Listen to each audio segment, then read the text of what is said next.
You might mistake the Caprosuchus for a 20-foot crocodile, except for its long legs. This ancient predator actually spends most of its time on land.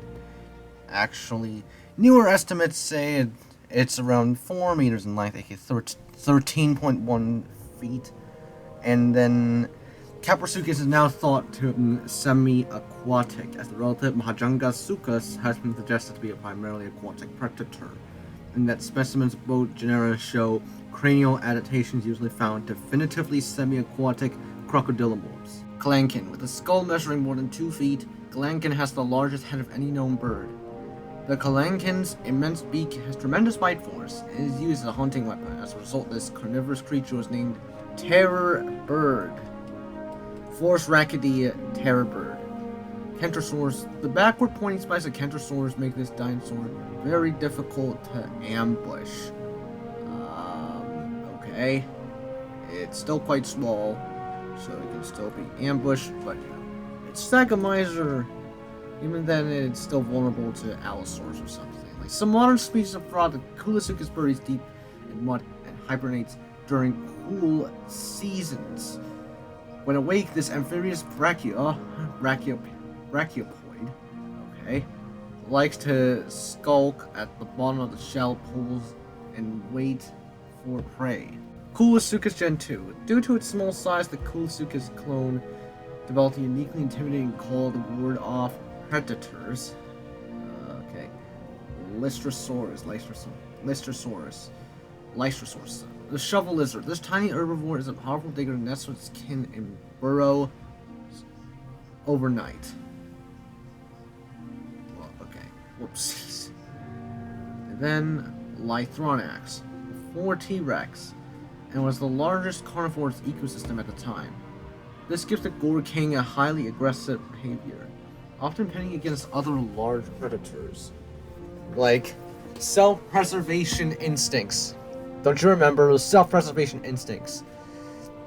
It's natural for a predator to have self-preservation instincts. They don't just simply attack each other for no reason. The discovery of Maiasaura among remains of adolescent offspring helped confirm that large herbivorous dinosaurs cared for the young.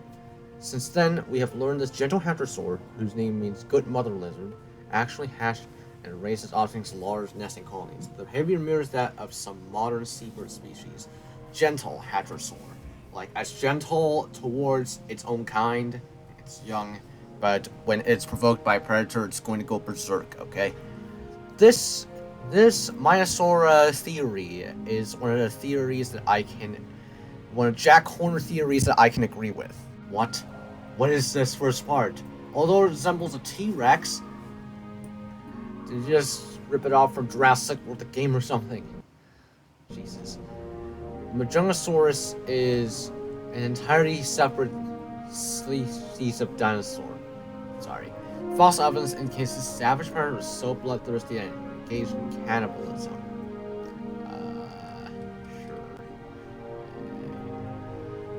Marsupialian. This ancient carnivorous marsupial is most closely related to modern kangaroos and koalas, not lions.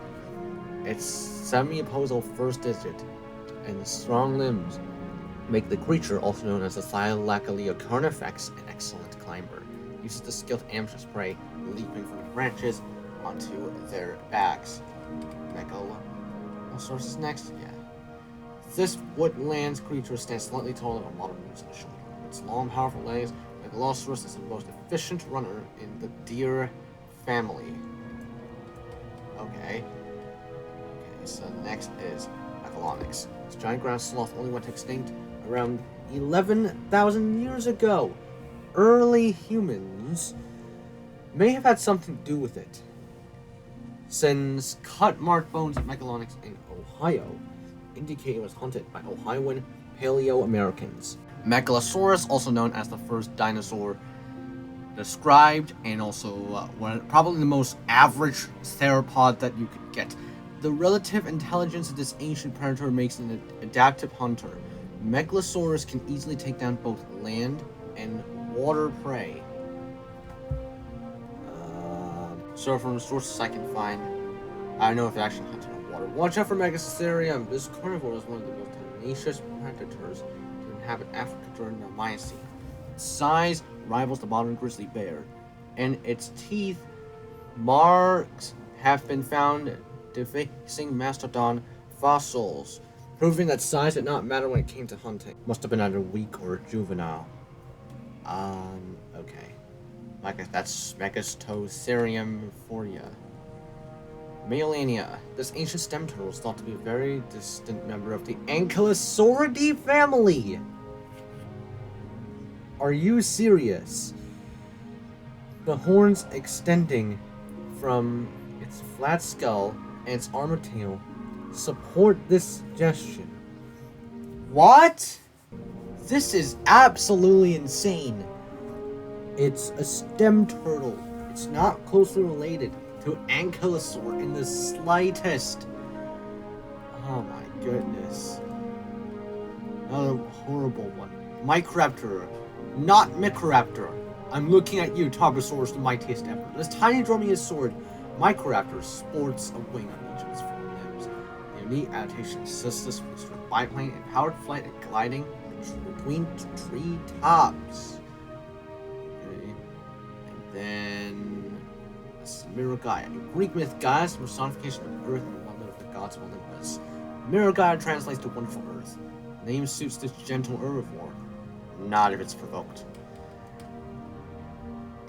And then Monolophosaurus. The buff didn't even help it. The buff did jack to help it. The crest on the skull of Monolophosaurus isn't for combat. It's a display structure meant to attract members of its own species. Then we'll move on to Monolophosaurus Gen 2, which is the genome of this modern blue theropod is so resilient that Monolophosaurus Gen 2 is now more abundant in the wild than InGen's original. Moros is a genus of Tyrannosauroid theropod. It's not a Tyrannosaurid. Anyway, first discovered in 2013, this tiny Tyrannosauroid, dates to the Cretaceous period and weighs roughly 170 pounds. A thick skull and heavy jaw forced moss chops to develop strong jaw muscles, which makes chewing through tough vegetation possible. This herbivore's elbows, joints are shaped similarly to mammals, allowing moss chops to better support its enormous body, and even raise itself on its hind legs for a short period of time. There we go. Moss chops. And then Nazutoceratops. This ceratopsid dinosaur is related to the famous Triceratops. Unlike the Triceratops, Nazutoceratops' horns protrude straight out of its skull and reach almost to the tip of its nose. Unlike other ankylosaurs, the Nodosaurus has no club on its powerful tail, but it doesn't make this herbivore's attacks any less damaging. Okay, so that description is giving me off vibes of that Gastonia tearing through the Utah Raptor in Jurassic Fight Club. Built like a crocodile with longer legs, the Nodosuchus will run down prey on land or drag it into the water. In battle, it uses its powerful jaws more than its tail or claws. Let's move on to Ophicodon. The massive jaws of the Ophicodon are deceptively precise. This small predator expertly targets weak areas in its prey's defenses to more easily bring them down to its level. I guess that's based on its skull, longest skull of any released synapses, 50 centimeters in one specimen. Anyway, we're moving on to Ornithomimus. The fact that the Ornithomimus is flightless. The modern-day ostrich instead uses its long legs to run at high speeds. That reminds me of Bright Side video. Ouranosaurus. The Ouranosaurus is a social dinosaur. Some paleontologists believe this hadrosaur sail was important for socialization, though its full function is still under debate. Okay, so first off, it is not a hadrosaur. Second, the dorsal sail usually explains either functioning as a system for thermal regulation or as a display structure. An alternative hypothesis is that the back might have carried a hump consisting of muscle tissue or fat, resembling that of a bison or camel rather than a sail. It could have been used as energy storage to survive a lean season. Oviraptor means egg thief in Latin. The first remains from this small predator were discovered on top of what appeared to be ceratopsian eggs. After the creature was named, the eggs were proved to be from a theropod. The name stuck regardless. Oviraptor Gen 2 is the Woodford Minion. Bears unique white coloration across its feathers. Specialists believe this may help in camouflage in sand and surf environments. Can't really comment on that because that's Gen 2. The Domatop The skull of Pachycephalosaurus can be as much as 10 inches thick. While generally not aggressive to other species, these herbivores often tussle with each other. Generally not aggressive. It is an herbivore.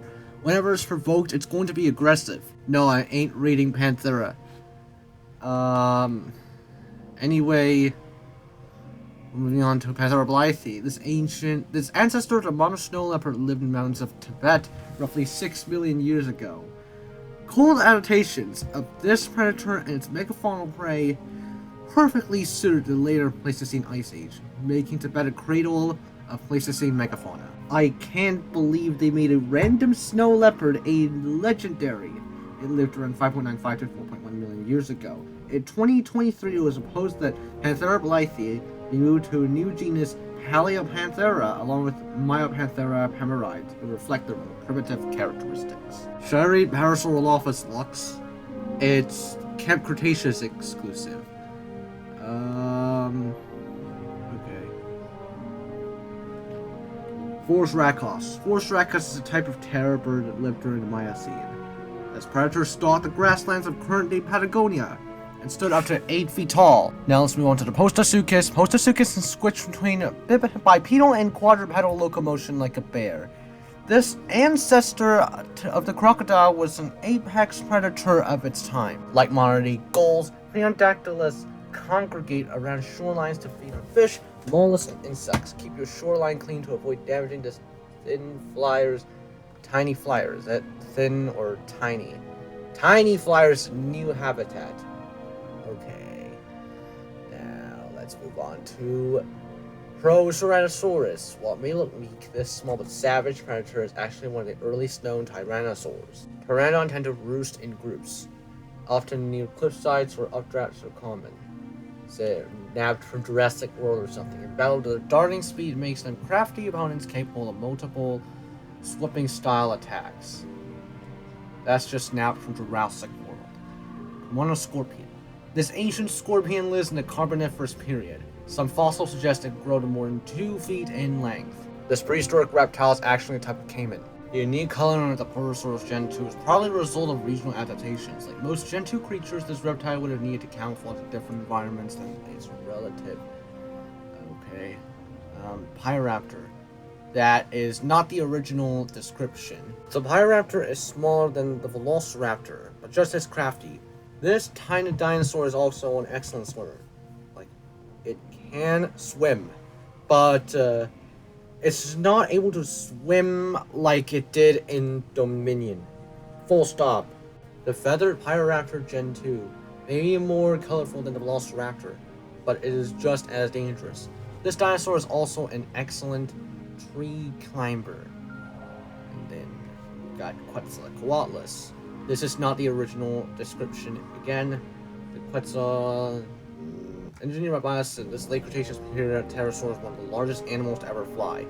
Of course, because it is genetically engineered by Biocene themselves. That Quetzalcoatlus, Biocene Quetzalcoatlus, is just oversized. Named after Aztec god Quetzalcoatl. This Cretaceous pterosaur is the largest animal to ever fly. Hatzegopteryx, remember? Like, getting the right air currents, Quetzalcoatlus is capable of flying between continents and even around the world. Quetzalcoatlus Gen 2. The epic Quetzalcoatlus Gen 2 spreads its wings at a whopping 36 feet. Oh. So you're just copied everything. You're lazy. Rajasaurus. Like its relative Carnotaurus, the distinctive bumps on the Rajasaurus skull help this theropod identify other members of its species at a distance. Okay. So... Rinchenia had an agile frame equipped with stalking prey and a crest on its skull might have been used to attract mates. Rodriguez solitaire. Closely related to the dodo, the Rodriguez solitaire is native to the island of Rodriguez near Madagascar. Like the dodo. This bird went extinct in the 18th century due to colonial extermination. The dodo went extinct like over 100 years earlier. This killer reptile grows up to 40 feet long. It's just around like 31 to 32 feet long. It dries large percentage of water and catches its kills in soft water and soft river mud. Sarcosuchus. Okay, at least they didn't say it did the death one. The Scaphognathus is basically similar to another small pterosaur Rhamphorhynchus. However, many experts believe that while the prehistoric Rhamphorhynchus was nocturnal, Scaphognathus was most active during the day. It's allowed to exploit different food sources and other pterosaurs its size. More research is required to determine whether Jurassic World clones share this distinction. Scalosaurus is an ankylosaur that lived around 76.5 million years ago in the semi-arid seasonal climate of modern-day Alberta, Canada. At that time, volcanoes periodically blanketed the region in ash, helping to create an excellent repository of fossils known as the Dinosaur Park Formation. The combination of short legs and heavy weight makes Scutosaurus quite slow. Being unable to flee predators is not necessarily a problem for this herbivore, thanks to its nearly impenetrable body armor. Okay. Secodontosaurus, while its jaws are more specialized with snapping of fish. The amphibious Secodontosaurus can also use its slender snout for precise wounding attacks on larger predators. What it even? Sinoceratops. Sinoceratops are herbivores. However, some juveniles have been known to eat meat to help fuel their rapid skeletal growth.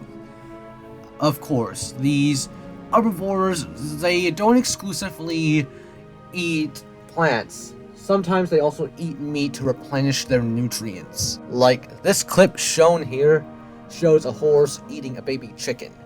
If that doesn't convince you that herbivores sometimes eat meat as well, I don't know what would. The ring-tailed Sinosauropteryx may seem furred, but its skin is actually covered in downy, filament-like feathers. In fact, Sinosauropteryx was the first dinosaur to be discovered, sporting feather-like structures all over its body, helping to prove dinosaurs evolved into modern birds. Okay, birds are also dinosaurs. Popularly known as the saber-toothed tiger. Are you serious? Saber-toothed cat. Smallodon lived in the Eocene and Pleistocene epochs. Eocene famine. This is supposed to be a joke. This precision hunter preyed on large herbivores like bison when extinct only 10,000 years ago. I can't believe that description. Sonorosaurus. This sauropod is taller than Apatosaurus, Shorn, and Brachiosaurus. Sonorosaurus was a Cretaceous dinosaur, and the discovery of its fossil proved that sauropods survived beyond the Jurassic period. Of course. Don't you forget the Argentinosaurus and everything. Spinosaurus. Spinosaurus hunts today's grizzly bears, wading into the water and using its claws to catch slippery fish. It also uses its jaws' conical teeth to catch slippery prey. Spinosaurus Gen 2. The bones of the semi-aquatic Spinosaur are more dense than most dinosaurs. This helps them achieve neutral buoyancy while fishing. Of course, both Spinosaurs have that awesome bro outdated, not completely awesome bro, just outdated models that are nabbed from Jurassic Park 3. Even though the Spino Gen 2's colors are different. Juvenile Stegosaurus are called Ornithothallus. Experts use this term when identifying genus' flat and undeveloped juvenile skulls. A fully grown Stegosaurus skull is round and can reach up to 3 inches at its thickest point. What? Oh.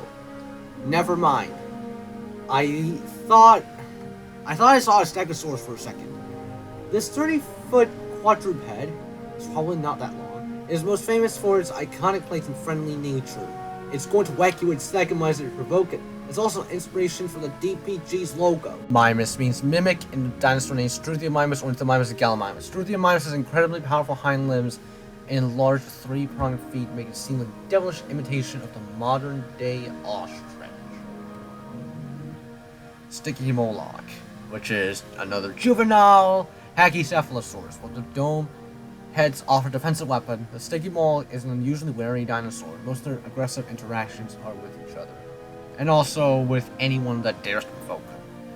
I guess, maybe. Both gens of the Sticky Moloch communicate primarily through snorts and grunts, like today's antelope. Suchomimus. Small pits along the snout of Suchomimus allow it to detect the movement of fish and other prey in the water. Tanicolagrius. It is similar intelligence to Velociraptor. The 11-foot-long Tanicolagrius is a skilled tracker. While Velociraptors hunt wolf-like packs, which is absolutely ridiculous, this solo hunter can be better compared to a coyote. Like a pride male lion, the Tarbosaurus becomes increasingly aggressive as it grows older and larger. Tenontosaurus. Think of Tenontosaurus like a Jurassic kangaroo. Large flexible tail of this member of the iguanodont family gives extra balance while walking or fighting on 2 legs. Okay, at least they foreshadowed that the Tenontosaurus can fight. The Biocene engineered Therizinosaurus sports a 20-foot-long neck and weighs up to 11,000 pounds. The 3 razor-sharp claws on each of this herbivore's forelimbs measure a whopping 3 feet, the longest of any known animal. Dinochiron. No. Still not great. I don't know. The Titanoboa is the largest known snake, weighing 2,500 pounds and reaching a length of 42 feet. This massive creature thrived in the tropical rainforest of the late Paleocene and was mostly piscivorous, with an occasional taste for crocodile. It did not the lack of pigment in its enormous Gen 2 makes camouflage difficult. The spine of this snake does not mean escaping it. The Titanoboa Gen 2 spine is remarkably flexible, and allows it to swim faster than most of its aquatic prey. And then Triceratops. Despite being herbivore, the Triceratops is quite aggressive, which is supposed to be the norm. These ceratopsians frequently lock horns, leaving visible scratches and lesions on the sides of the bony frills. Triceratops Gen 2. Most genetic lines of Triceratops communicate freely with members of their species. They use a range of expressive bellows and snorts. And then we have the Troodon, which does not exist. Okay. There's nothing wrong with the description, but Troodon does not exist. Centaurosaurus. The special forward-facing crest on top of Centaurosaurus' head has given it great scientific popularity. Aside from its crest, the creature is like most hadrosaur, because it can move between quadrupedal and bipedal structures, a target for large predators like T-Rex. Are you serious? It didn't even coexist with Tarbo. You're serious? The Stegosaurus has the most impressive dorsal plates of any members of its species. Their height and points often distract enemies in battle, making this dinosaur seem larger than it really is. Many scientists believe the large cranial crest of the Tupondactylus was used to signal other members of the species. This is due to the fact that crests grow differently on males and females. T-Rex. We're in the home stretch, boys! And not just boys, everyone. The bite of a T-Rex is unmatched. Megalodon. This dinosaur chomps with enough force to crush bone. So does stuff like Giga, whatever. Like other Tyrannosaurus, this Gen 2 clone is instinct-driven and attracts sounds and movements. This makes it more easy to find than some other large theropods. That's T-Rex Gen 2. Utahraptor is the largest and most aggressive of all raptor species. It uses quick slashing strikes with long claws on its feet. No, it does not disembowel. It does not use its foot claws to attack. It does not use foot claws to disembowel. It could still use them to attack, but probably raptor prey restraint or something. Jurassic World's Geneticus made the Geneticus, whatever. The Velociraptor far larger than its counterparts in the fossil record. This powerhouse pack predator is the wolf of Jurassic World. I mean, it's excusable considering it's Jurassic World after all. The woolly mammoth's tusks have a more defined curve than any modern elephant. They are used as weapons in combat and can grow to nearly the same length as a mid-sized car. Woolly rhino. A frigid desert environment is the woolly rhinoceros' preferred habitat. This creature has a thick coat and a large back hump filled with fat to keep it nourished when resources are limited. Finally, Wuerhosaurus. This relative of the Stegosaurus uses similar attacks and defenses against predators. You can tell the two dinosaurs apart by the Wuerhosaurus' slightly smaller build and more rectangular plates. Honestly, my thoughts on those descriptions. Okay, so a lot of them were quite nice, but of course some, like the Greposuchus over here, helps the dinosaur. That dinosaur statement is insane. And also the Fukuisauruses, Ornithomimid, and the Meolanias. Where's Meolania? And very distant member of the Ankylosauridae family. I know it's a reptile, like a dinosaur. dinosaurs and reptiles, and it's not... what am I saying? Okay, but it does not look close to Anki in the slightest. Like, even with those stuff coming out. So, yeah. It's quite good most of the time, but whenever things get bad, they go really bad. Anyway, thank you guys for watching. Hope you enjoyed it. See you all next time.